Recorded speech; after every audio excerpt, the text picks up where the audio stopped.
Voilà pour les titres, bonjour et merci de nous rejoindre sur France 24. Vous l'aurez compris, une grande partie de cette édition sera consacrée à l'attentat commis hier contre l'église de Saint-Étienne-du-Rouvray près de Rouen. C'est la première fois qu'une église est attaquée en France par un groupe djihadiste. On va tout de suite retrouver notre envoyé spécial Florent Rodeau.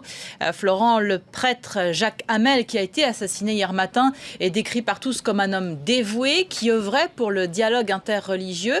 Est-ce que les habitants de Saint-Étienne-du-Rouvray craignent que cet attentat provoque des tensions entre les différentes communautés? Eh bien, les avis sont partagés ici à Saint-Étienne-du-Rouvray. Bien sûr, certains estiment que cet attentat commis hier pourrait bien déclencher une fracture entre les communautés. Nous avons notamment discuté avec un homme d'une quarantaine d'années qui nous confessait du bout des lèvres sa crainte de voir ce dialogue intercommunautaire se briser. La peur de l'autre, ce sont ses termes. À l'inverse, et cela concerne probablement la majorité de la population, la majorité de ces 27 000 habitants. Bien sûr, nous avons pu échanger qu'avec une fraction de celle-ci, mais beaucoup de gens pensent bien sûr que l'action du père Jacques Hamel permettra aux différentes communautés religieuses de rester soudées. L'imam de Saint-Étienne-du-Rouvray parle lui d'un ami lorsqu'il évoque le prêtre assassiné hier par les deux terroristes se réclamant de l'organisation État islamique. En tout cas, tout le monde ici salue son action, même si vous l'avez bien compris, la peur de la division est bien présente.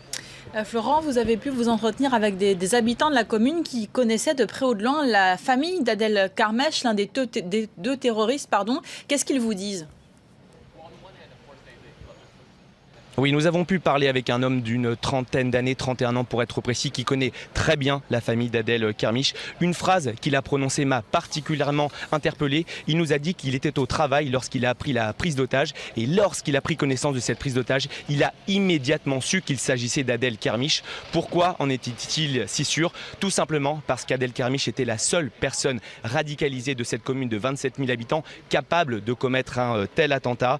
Un témoignage riche en informations, puisque l'on a également appris que les parents d'Adel Karmesh ont tout fait pour raisonner leur enfant. Ils sont allés voir la police en leur disant que leur fils était prêt à passer à l'action.